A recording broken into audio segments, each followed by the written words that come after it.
দেখো রুমে রয়েছি আমরা সবাই। ঠিক আছে, আমার বন্ধু সকাল সকাল ফোন করেছিল, বলছে আমার বেকআপ হয়ে গেছে। সকাল সকাল কে ফোন করে বেকআপের জন্য? ঠিক আছে, বেকআপ হয়ে গেছে আমার বন্ধুকে। বন্ধু বন্ধু হঠাৎ সেখানে ভালোবাসার মানুষকে, ঠিক আছে, টাইম দিবি কি, কাজের দিকে ধ্যান দিবি। ঠিক আছে, কর্ম আমাদের কাছে ফার্স্ট। কর্ম করবি, ঠিক আছে, কর্ম করলে ভালোবাসার মানুষ টিকবে, কর্ম না করলে ভালোবাসার মানুষ টিকবে না। ঠিক আছে, আমাদের দিনটা দেখো, সকাল সকাল বন্ধু ফোন করেছি বলে ভিডিওটা বানালাম। হঠাৎ ছবি না, ভালোবাসার মধ্যে। ঠিক আছে, ভালোবাসা একটা অন্যরকম। ভালোবাসার টাকা না হলে ভালোবাসার মানুষটা থাকবে না।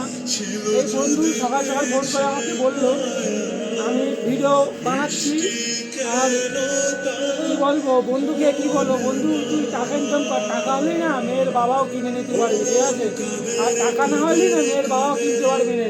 সমাজে টাকা ছাড়া দিনে চলে না। এই কথাটাই বলতে চাই বন্ধু, টাকা ইনকাম কর, ঠিক আছে, নিজের ফ্যামিলি ঠিক কর, ঠিক আছে, তারপরে মেয়ের লাইফে যা। তাছাড়া মেয়ের লাইফে গিয়ে ভাই ছেড়ে চলে যাবে। কি বলবো, বিশাল কষ্ট একটা মেয়ের লাইফে গিয়ে, যা কষ্ট ছেলেদের বলার মতন নেই।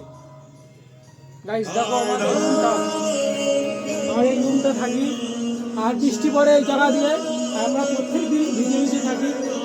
গাইস ওদের ছেলেদের কি কষ্ট দেখো।